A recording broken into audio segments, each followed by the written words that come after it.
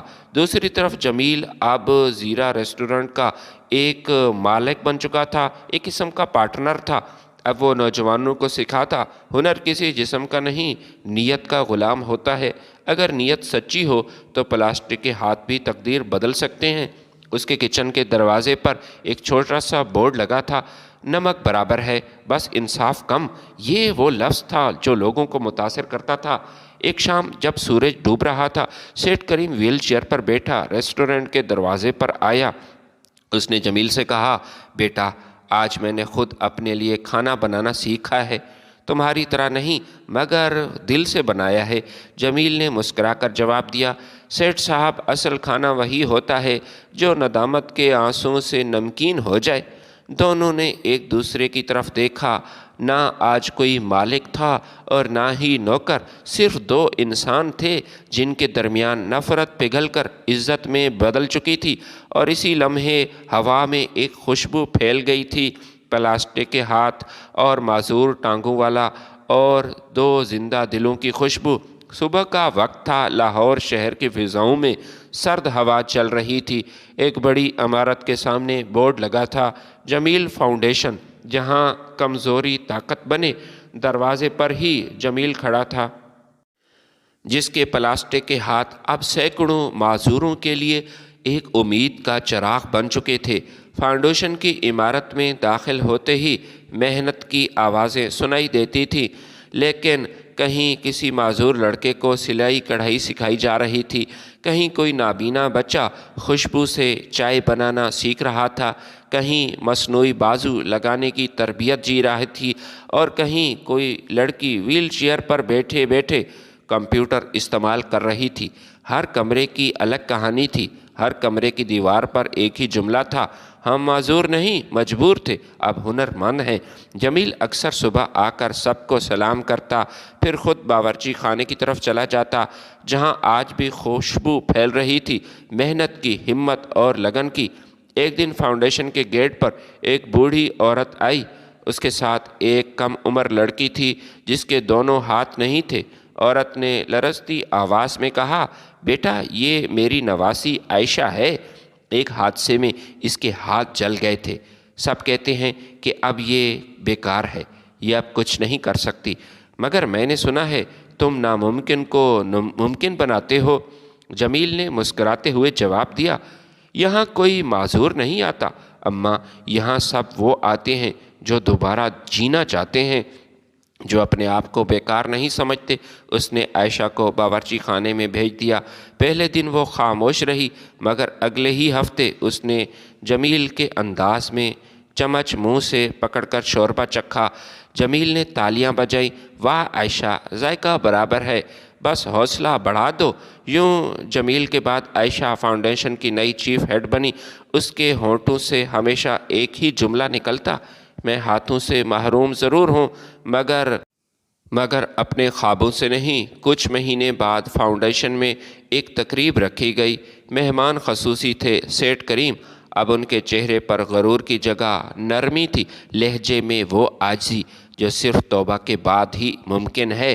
انہوں نے اسٹیج پر آ کر کہا، میں وہ ہوں جس نے ظلم کیا تھا، مجھے آج بھی وہ ظلم یاد ہے، مگر آج وہی شخص میرے ساتھ بیٹھا ہے جس نے مجھے جینے کا سبق دیا، جس نے مجھے بچا لیا۔ اگر جمیل مجھے معاف نہ کرتا تو شاید میں اپنے ضمیر کے قید خانے میں مر جاتا، مگر آج میں آزاد ہوں۔ اس حوصلے کی بدولت تالیاں بجیں، لوگوں کی آنکھوں میں آنسو تھے۔ جمیل نے آگے بڑھ کر کہا، سیٹھ صاحب، آپ نے آج وہ بھٹی جلائی جہاں انسانیت کی روٹی پکتی ہے۔ آئیے ہم دونوں مل کر اس فاؤنڈیشن کو پاکستان بھر میں پھیلائیں۔ اسی دن فیصلہ ہوا، جمیل فاؤنڈیشن اب ملک کے ہر صوبے میں شاخیں کھولے گی۔ 1 سال بعد جمیل فاؤنڈیشن کا نام پوری دنیا میں گونجنے لگا۔ باہر کے ممالک سے ماہرین آنے لگے۔ جمیل نے معذور افراد کے لیے مصنوعی ہاتھ بنانے کی ورکشاپ کھولی تھی، جہاں لوگ مفت علاج ان کا ہوتا، ان کو تربیت دی جاتی اور روزگار پاتے۔ ایک غیر ملکی صحافی نے انٹرویو میں پوچھا، مسٹر جمیل، آپ کو سب سے زیادہ فخر کس بات پر ہے؟ جمیل مسکرایا، مجھے اپنے ہاتھوں پر نہیں، ان ہاتھوں پر فخر ہے جو میں نے دوسروں کو دلوائے ہیں۔ میرا درد اب صرف میرا نہیں رہا، یہ ایک تحریک بن چکا ہے۔ پھر ایک دن جمیل کے پاس ایک لفافہ آیا، اس میں عدالت کا حکم نامہ تھا۔ ریاست پاکستان تمہیں انسانی خدمات کے لیے تمغہ حوصلہ سے نوازتی ہے۔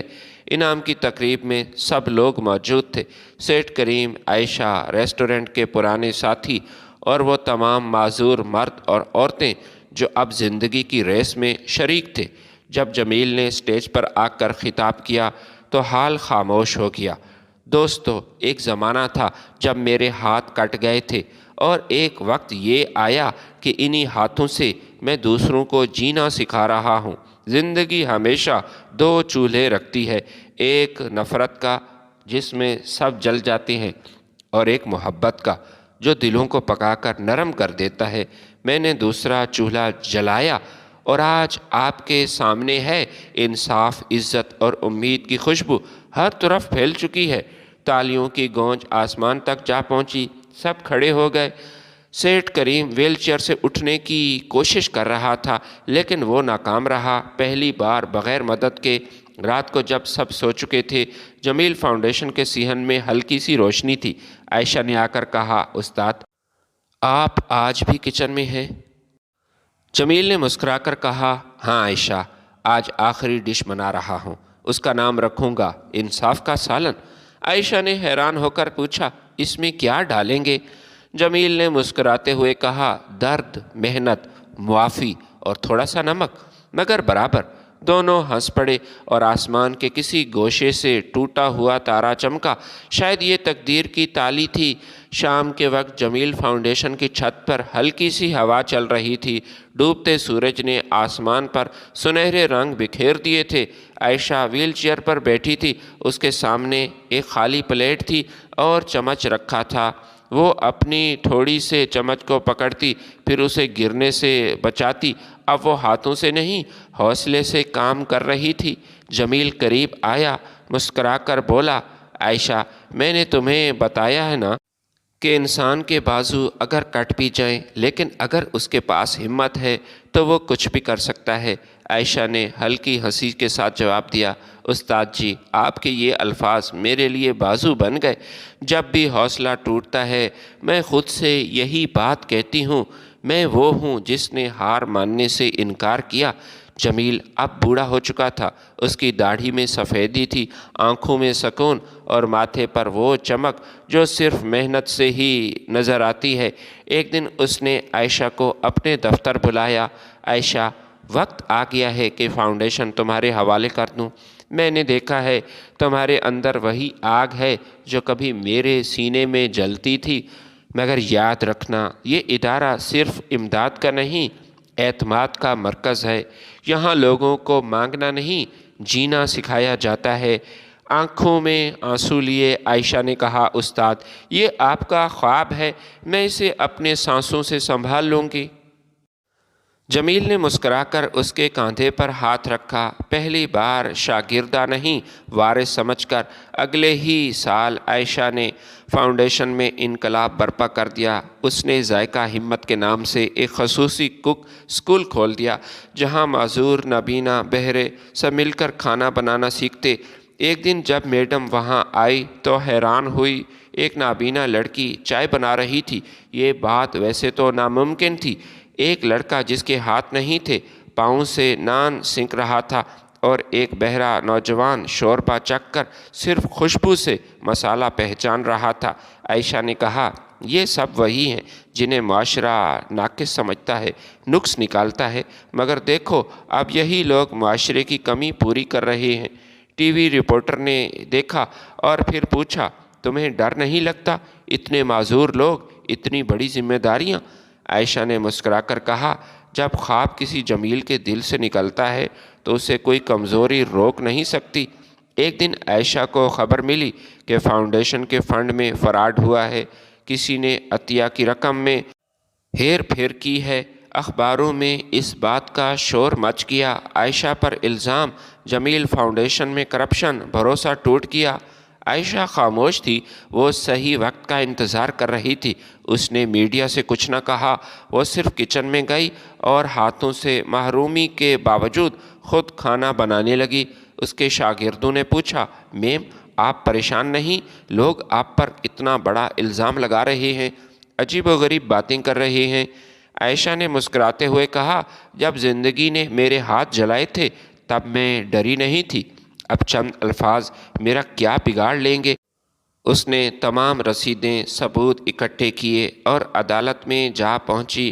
عدالت کا منظر وہی تھا جہاں کبھی جمیل نے سیٹھ کریم کے خلاف کیس کیا تھا۔ اب تاریخ دہرائی جا رہی تھی مگر کردار بدل چکے تھے۔ جج نے پوچھا، عائشہ تمہارے خلاف مالی بے ضابطگی کے ثبوت ملے ہیں، اس بارے میں تمہارا کیا موقف ہے؟ عائشہ نے ویل چیئر آگے بڑھاتے ہوئے کہا، جناب والا، میں معذور ضرور ہوں مگر مجبور نہیں۔ میں نے اپنے ادارے کے نام پر قسم کھائی ہے کہ کبھی کسی کے اعتماد کو ٹھیس نہیں پہنچاؤں گی۔ میرے ہاتھ نہیں ہیں، اس لیے چوری بھی نہیں کر سکتی۔ عدالت میں سناٹا چھا چکا تھا۔ پھر اس نے تمام ثبوت پیش کیے کہ فراڈ کرنے والا ایک سابق اکاؤنٹنٹ تھا جو ملک چھوڑ چکا ہے۔ فیصلہ آیا، عائشہ بے قصور ہے، فاؤنڈیشن کو بدنام کرنے والا اصل مجرم گرفتار کیا جا چکا ہے۔ پورا حال تالیوں سے گونج اٹھا۔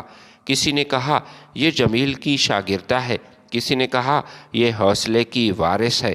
چند دن بعد جمیل بستر مرگ پر تھا۔ عائشہ اس کے پاس آئی، اس کی آنکھوں میں نور تھا مگر سانسیں اب دھیرے دھیرے اتر رہی تھیں۔ استاد جی، میں نے آپ کا خواب بچا لیا۔ میں جانتا ہوں بیٹی، جمیل نے کمزور آواز میں کہا، لیکن ایک بات ہمیشہ یاد رکھنا، دنیا تمہارے ہاتھوں کو دیکھے گی مگر اللہ تعالیٰ تمہارے دل کو۔ جب تک نیت صاف رکھو گی تمہارا ہر عمل عبادت رہے گا۔ اس کے بعد جمیل نے آنکھیں بند کر لی اور چہرے پر مسکراہٹ جم گئی، جیسے کوئی شخص اپنی فتح کے بعد ابدی نیند سو گیا ہو۔ جمیل کے بعد عائشہ نے فاؤنڈیشن کو جمیل ٹرسٹ آف لائف کے نام سے رجسٹر کروایا۔ اب یہ صرف ایک ادارہ نہیں تھا، یہ پورے ملک میں حوصلے کی یونیورسٹی بن چکی تھی۔ ہر سال 5 دسمبر کو یوم جمیل منایا جاتا تھا۔ اس دن عائشہ نے کھڑے ہو کر تقریر کی، میرا استاد، اس نے مجھ سے کہا تھا، زندگی کا اصل ذائقہ انصاف، محنت اور معافی میں ہے۔ آج میں کہتی ہوں، اگر تمہارے ہاتھ نہیں تو کسی کے دل کو تھام لو، اگر تم چل نہیں سکتے تو کسی کا حوصلہ بن جاؤ۔ یہی انسانیت ہے، یہی تو حقیقی جیت ہے۔ لوگ کھڑے ہو جاتے، تالیاں بجاتے اور آسمان پر جیسے جمیل کا سایہ مسکرا اٹھا۔ جب حوصلہ وراثت بن جائے تو نسلیں معذور نہیں، مضبوط ہو جاتی ہیں۔